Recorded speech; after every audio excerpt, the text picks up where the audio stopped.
പ്രിയമുള്ളവരെ എല്ലാവർക്കും നമസ്കാരം.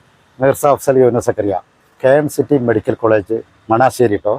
ഒരു 4 ദിവസം മുമ്പ് എൻ്റെ മോളുടെ ഒരു സർജറി കഴിഞ്ഞു.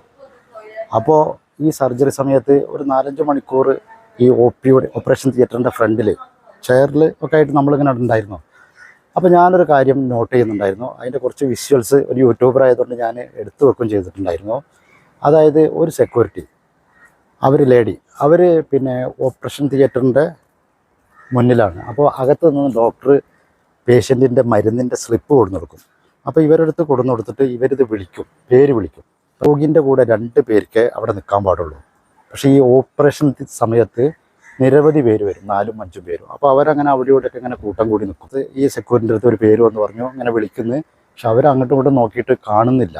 ഇവർ പുറത്തേക്ക് ഓടുന്നു, തിരിച്ചു വരുന്നു. വീണ്ടും വന്ന് വിളിക്കുമ്പോൾ ഈ വിളിക്കുന്ന വ്യക്തി അത് അകത്ത് കിടക്കുന്ന രോഗിയുടെ പേഷ്യൻറ്റിൻ്റെ പേരാ വിളിക്കുക. പക്ഷേ വിളിക്കുന്ന ആൾ കസേരയിലിരുന്ന് ഉറങ്ങുന്നുണ്ട്. കാരണം ദിവസങ്ങളോളം ഉറക്കമൊഴിച്ചിട്ട് രോഗിനെ നോക്കുന്നതാണ്. പക്ഷേ കൂടെ വരുന്നവർ ഇതൊന്നും മൈൻഡ് ചെയ്യുന്നില്ല.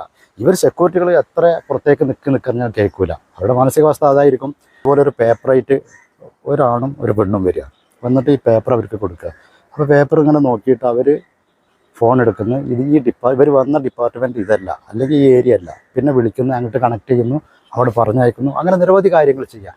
അപ്പോൾ ഒരു സെക്യൂരിറ്റി ആകുമ്പോൾ അവിടെ അങ്ങനെ നിന്നിട്ട് അത് മാത്രം ചെയ്താൽ മതി. മൊത്തത്തിൽ അവിടെ എല്ലാവരോടും സംസാരിക്കുക. ഇപ്പോൾ ഇന്ന് ഞാനിവിടെ പുറത്തേക്ക് വന്ന സമയത്ത് സെക്യൂരിറ്റി ഇവിടെ നിൽക്കുന്നുണ്ട്, ഇവിടെ മെയിൻ എൻട്രൻസിൻ്റെ ഫ്രണ്ടിൽ. അപ്പോൾ അവരോട് നമുക്ക് അന്ന് നടന്ന സംഭവം എന്താണെന്നുള്ളത് ജസ്റ്റ് ഒന്ന് ചോദിച്ചു നോക്കാം. മാഡം, ഞാനൊരു യൂട്യൂബറാണ്. മാഡത്തിൻ്റെ പേരെന്താ? സുഷമ മാഡം. ഒരു 4 ദിവസം മുമ്പ് ഒരു സർജറി എൻ്റെ മോളതോടെ കഴിഞ്ഞു. അന്ന് അവിടെ തിയേറ്ററിൻ്റെ ഫ്രണ്ടിൽ മാഡം ഉണ്ടായിരുന്നു. അപ്പോൾ ഞാൻ മാഡത്തെ വാച്ച് ചെയ്യുന്നുണ്ട്. വളരെ ആക്റ്റീവായിട്ട് ഓരോ കാര്യങ്ങൾ ചെയ്യുന്നു. ചെറിയ ക്ലിപ്പ് ഞാൻ എടുത്തിട്ടുണ്ടായിരുന്നു.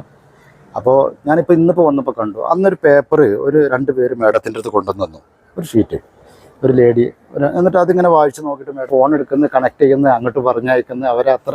അപ്പോൾ അതെന്തെങ്കിലും സംഭവം? അത് PSCക്ക് വേണ്ടി വന്നതാണ്. അവർക്ക് ഗൈനക്കിനെ കാണിക്കാനാണ് വന്നത്. പക്ഷെ അവിടെ ഈ പഴയ ബ്ലോക്കിൽ ഗൈനക്കിന്റെ ഇല്ല, അത് വേറെ തന്നെയാണ് ബിൽഡിങ്ങുള്ളത്. അപ്പൊ അന്ന് അവിടെ ഡോക്ടർ ഉണ്ടോ ഇല്ലയോ എന്ന് വിളിച്ച് ചോദിച്ചതാണ് അവിടുത്തെ ഗാർഡിയനോട്. അപ്പൊ അവിടെ ഉണ്ടെന്ന് പറഞ്ഞപ്പോൾ ഞാൻ അത് കണക്ട് ചെയ്തില്ല. അല്ല, സാധാരണ ഞാൻ കാണുന്നത് വെച്ചാൽ സെക്യൂരിറ്റിയോട് വന്ന് നമ്മൾ എന്തെങ്കിലും ചോദിച്ചു കഴിഞ്ഞാൽ ഇപ്പോൾ താഴത്തെ നിലയിലാണെങ്കിൽ താഴത്തെ നിലയിൽ ഇതിലെ പോയിക്കോ, അതിൽ അവിടെ വെച്ച് തന്നെ ഒരു വീഡിയോ ചെയ്യണമെന്ന് കരുതി പറ്റിയില്ല. മാഡം രാത്രി വൈകുന്നേരം ഡ്യൂട്ടി കഴിഞ്ഞ് പോയി. ഇപ്പോൾ ഇവിടെ വെച്ച് കണ്ടു. മാഡത്തിന് ആരൊക്കെ ഉണ്ട് വീട്ടില്? 2 പെൺകുട്ടികൾ. എന്താ ചെയ്യുന്നത്? അവര് ഹോസ്പിറ്റലിൽ വർക്ക് ചെയ്യാണ്. മൂത്താൾ ഇക്രയിൽ വർക്ക് ചെയ്യാണ്. രണ്ടാമത്തെ ആളുടെ ട്രെയിനിങ്ങിന് പോവാണ്. അല്ലേ? ഓക്കെ, എന്നാൽ ഒരുപാട് സന്തോഷം. അന്ന് എനിക്ക് എന്തോ അങ്ങനെ മാഡത്തൊന്ന് പരിചയപ്പെടുന്നില്ല. ഓക്കെ.